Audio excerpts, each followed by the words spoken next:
Hello welcome to kitchen spice.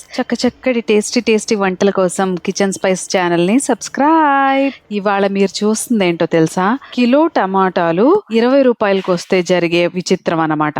చిత్రం కాదు, కాకపోతే ఆ టమాటాలని ఎన్ని రకాలుగా వాడగలము అన్ని రకాలుగా వాడేస్తాం కదా. ఇప్పుడు నేనేం చేశానంటే 50 రూపీస్కి, ఇఫ్ ఐఎమ్ నాట్ రాంగ్, 3 కిలోలు టమాటాలు వచ్చినాయి అనమాట. సో అవి చూడగానే కొనుక్కొచ్చేసాను.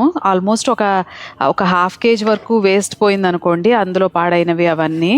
మిగిలిన చక్కటి ఎర్రటి టమాటాలని తీసి శుభ్రంగా కడిగి వాటిని ముచ్చికలు తీసేసేసి ముక్కల కింద కట్ చేసుకున్నాను. ఈ తతంగం అంతా ఎందుకు చేస్తున్నానో మీకు ఈ పాటికి అర్థమయ్యే ఉంటుంది.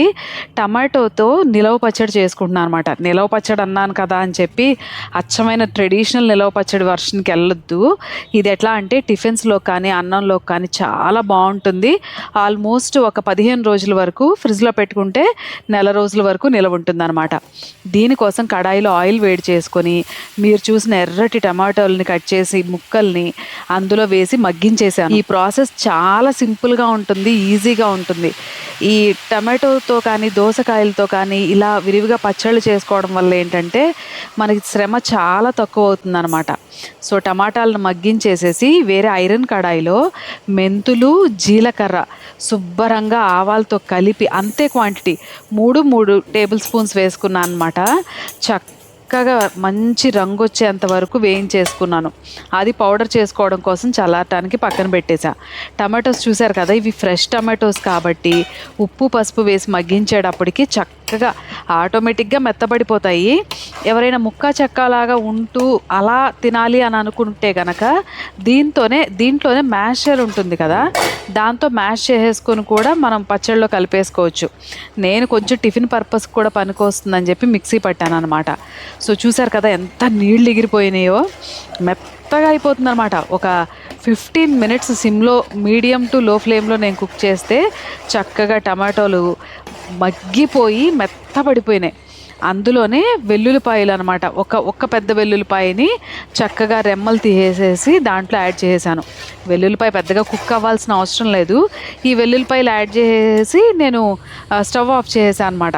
దాంట్లోనే ఈ టమాటో వెల్లుల్లిపాయలు మగ్గుతాయి కదా, ఈ టమాటో పచ్చడిని చక్కగా చల్లారిన తర్వాత షిఫ్ట్లు వారిగా ఒక 2-3 సార్లు మెత్తగా మిక్సీ పట్టేసుకున్నాను. నేను మళ్ళీ చెప్తున్నాను, మిక్సీ పట్టుకోవడం అనేది ఎలా అంటే మనకు ఆప్షనే అనమాట.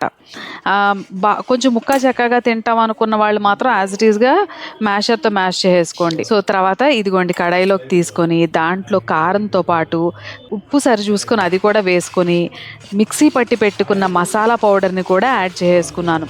ఇవన్నీ నేను వెల్లుల్లిపాయలు ముందే వేసేసాను.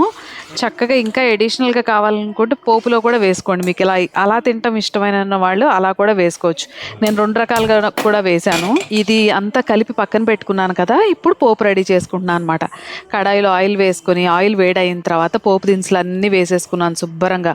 ఇందులో కరివేపాకు చక్కగా ఎక్కువ వేసుకోండి, అంటే కరివేపాకు ఫ్లేవరే ఎక్కువ మనకు తెలుస్తుంది అనమాట. సో పోపు దినుసులతో పాటు వెల్లుల్లిపాయలు, ఎండుమిరపకాయలు, కరివేపాకు, ఇంగు అన్నీ వేసుకొని దీంట్లో చక్కగా గ్రైండ్ చేసి మసాలా పౌడర్ని కలిపేసుకున్న టమాటో చట్నీని ఇందులో యాడ్ చేసేసాను. ఇది నిలవ పచ్చడి అన్నాళ్ళు ఉండదు, కానీ చక్కగా లంచ్లోకి లేదు టిఫిన్స్లోకి, దోశ, ఇడ్లీ ఇంకా అన్నిట్లోకి సూపర్ టేస్టీగా ఉంటుంది. కుతకుతలాడేంత వరకు దాన్ని చక్కగా ఉడికిచ్చేసి పోపు పెట్టిన తర్వాత మూత పెట్టేసేసి చక్కగా చల్లారబెట్టేసాను అనమాట. నెక్స్ట్ డే ఇంత టేస్టీగా ఇంత బాగా తయారైంది. నచ్చిందా మీ అందరికీ? సబ్స్క్రైబ్.